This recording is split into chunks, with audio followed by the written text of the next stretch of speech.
how's it going? Great. Why? What have you heard? Blake Lively and Ryan Reynolds are the ultimate masters of pettiness, consistently making bold yet bizarre moves without considering those involved. The details in this compilation are undeniably unsettling, leading many to speculate that Ryan and Blake are beginning to grasp the extent of their wrongdoing toward Justin and the public's reaction to it. Just when people start to believe they understand, they strike again. This time, their pettiness took center stage at Saturday Night Live 50, making a lasting impression. Don't go there.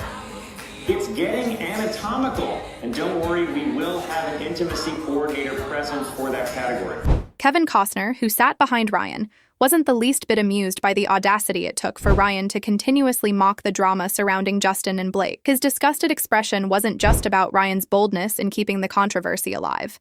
He also took a moment to glance at Blake, likely wondering if she was in on the pettiness as well. It's clear that Blake and Ryan always seem to have a scripted act ready, especially in high-profile settings like this. Blake had previously revealed that she was sexually harassed on the set of It Ends With Us. Yet, right there, Ryan continued making jokes about the situation. Their expressions didn't match the distress they wanted people to believe, making it all the more unsettling. Ryan's ultimate game plan seems to be maintaining his image as the wittiest and most innovative person in the room, a role he's convinced he plays flawlessly. Some Deadpool moments even hinted at just how far Ryan was willing to go to mock the Blake-Justin drama. In his mind, his career isn't nearly as vulnerable as Blake's, so he takes the riskier jabs. However, many speculate that his remarks were aimed directly at Blake, which could explain the underlying jealousy fueling his behavior. Because at Betty Buzz, we don't test on animals. We test on men.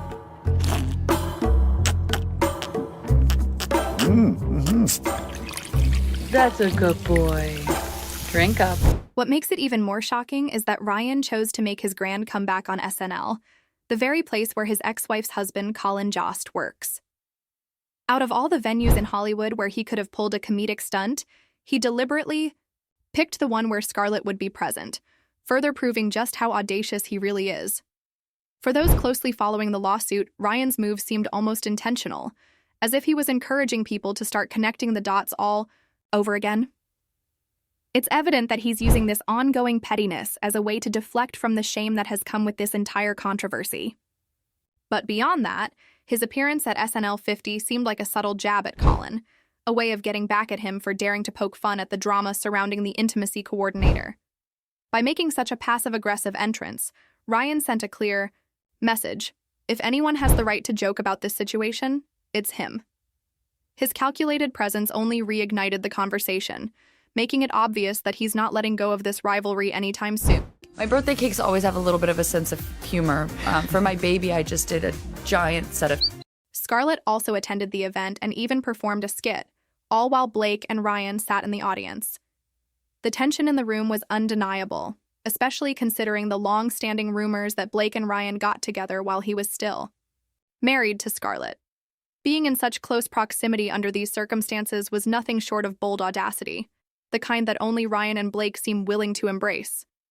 But that wasn't the only eyebrow-raising moment. In another bizarre instance, while promoting her alcoholic beverage line, Betty Buzz, Blake made a shocking comparison, equating the model representing her brand to an animal. This move wasn't just petty, it was outright disrespectful and absurd, leaving many to question what exactly she was trying to prove. Which I feel like will haunt him for life. But what do they want at one? Like, he can't declare what he wants. Yeah, So exactly. boobs. It's clear that this advertisement, released by the official Betty Buzz page, was not only written but also approved by both Blake and Ryan, and that in itself is incredibly petty. Referring to the actor in the ad as a good boy and opening with the claim that they test on men, not animals, was an undeniably bold move. Comparing a human to lab rats and dogs reveals just how little Blake and Ryan seem to think of the people around them, treating them more like experimental subjects than equals. This behavior isn't new for them. Justin Baldoni has also been a target of their carefully crafted strategy of hijacking films, proving that they've mastered the art of manipulating narratives to their advantage. However, what's even more embarrassing is the extent to which Blake is willing to go just to match Ryan's level of humor. The reality is that Ryan is now being exposed for always performing rather than being genuinely himself, and it seems Blake is following that same path. But Blake didn't just stop there. She even brought this pettiness into her home. When her son Olin turned 1, she went the extra mile to make him a special themed cake, not just as a celebration, but seemingly as yet another calculated move to fit their public image. Do I love playing nice pool? He's just so manufactured and so nice that, by the time his head is just blown clean off of his body, you're breathing a slight sigh of relief. You'd notice how Ryan emphasized admirable qualities like it's a terrible thing to have, which shows that they don't like to make friends, except it's with someone who does the same evil stuff as themselves. It's like Ryan and I don't really have friends. Yeah. So... Makes sense, yeah. Yeah, I know. Aw, our life sucks. Two unlikable people. My birthday cakes always have a bit of humor, Blake once admitted. And true to her word, when it came to her baby's celebration, she went all out, creating a giant, eye-catching cake with a rather questionable theme. What's even more surprising is that Blake seemed fully aware that the choice might not sit well with everyone. Yet, instead of reconsidering, she took pride in the so-called humor, unapologetically embracing the idea of a breast-themed cake for a baby, a move that left many people both shocked and confused. My parents had paid the show choir director to put me in the choir, because I can't sing or dance to save my life. But you were lead in that choir, I went in there, I was like... Blake didn't stop there. She took the degrading joke even further, and you won't believe what she said next. "I'll show you a picture of the cake," she teased before quickly clarifying. "Not of me, of course." What made the moment even more bizarre was how, in that short exchange, Blake managed to shift the attention back to herself, joking about her body. She even made sure to assure the interviewer, Zoe Ball, that her own body was just as amazing as the cake. The why? Irony? This is the same Blake Lively who previously expressed being deeply offended on set by Justin Baldoni, accusing him of making inappropriate comments about her body. Yet here she was, making public remarks without any reservations, leaving many people shocked and confused by the contradiction. While some found the interview lighthearted and amusing, others saw it as yet another example of her self-centered nature. And if that wasn't enough, Ryan had already been mocking Justin for months, first with the nice pool character, then with hidden Easter eggs, and even allegedly pressuring his agency to choose between representing Justin or working with them. At this point, it's no longer a secret just how far Ryan and Blake are willing to go. Before working with Justin, they were never close to him. He had done nothing to offend them. Yet they seemed more than happy to turn him into their scapegoat. Even Ryan himself admitted how aggressively they pushed for the creation of Nice Pool, just to make sure Justin's career took a hit through Deadpool, a calculated move that proves just how ruthless they can be.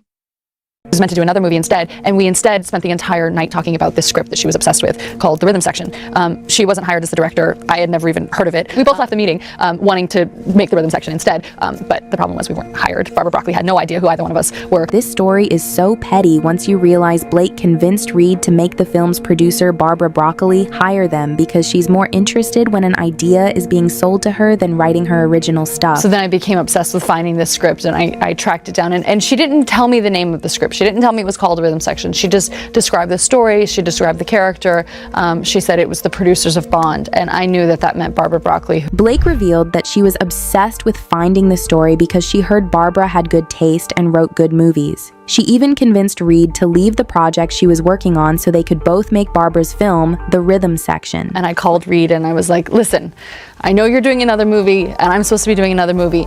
Let's be honest, neither one of us want to be in those relationships, so let's do this movie instead. Did you notice how Ryan emphasized admirable qualities as if they were something negative? The way he framed it made it clear that he and Blake don't really value those traits. In fact, it almost seemed like they view them as a flaw rather than a strength. This just goes to show that they have no real interest in forming genuine friendships, unless, of course, it's with someone who shares the same questionable values and is willing to engage in the same manipulative tactics they do. And you have a baby on the way. Congratulations. What makes you say that? The shark told me. You know you don't ever say that to a woman. Pulling a stunt like this only further exposed how Ryan and Blake treat people as nothing more than pawns in their own game. And if you think that's shocking, wait until you hear how Blake nearly did the same thing to Penn Badgley, as soon As Blake found out Penn was cast in Gossip Girl, she immediately poisoned the entire cast against him, simply because she was furious that he had been hired. The craziest part?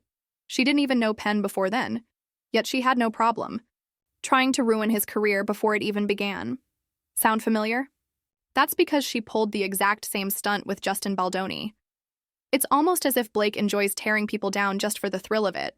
Some even speculate that she has a habit of trying to assert dominance over men like Penn and Justin, to the point where she eventually falls for them.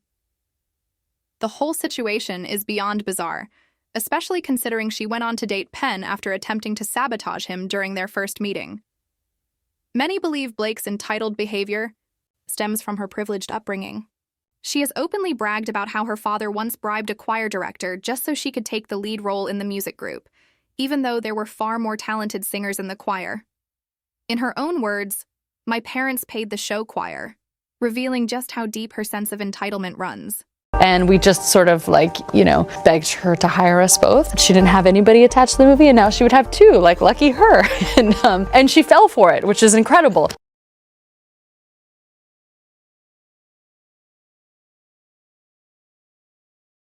I wore Britney's bear dress last night. I spent the morning with Baby Spice wearing my baby necklace that I've had since I was 10. Someone fed me a brownie today. This kind of petty, entitled mindset is exactly why Blake and Ryan can make a single phone call and instantly land a spot on SNL or get whatever they want, even though their public favor has significantly declined. But what's even wilder is how Blake has repeatedly admitted in past interviews that she strategically takes over projects. She initially pretends to be there just to act, but once she's in, she slowly manipulates her way into control. One of the biggest examples of this came from a leaked interview, where Blake openly revealed her tactics while working with Reed Morano. She originally planned to collaborate with Reed on a movie she had written herself, but during their meeting, Reed casually mentioned another script she loved. That's when Blake went into full calculated mode. She dug into the details of this script, figuring out exactly how to insert herself into the project, despite already having her own.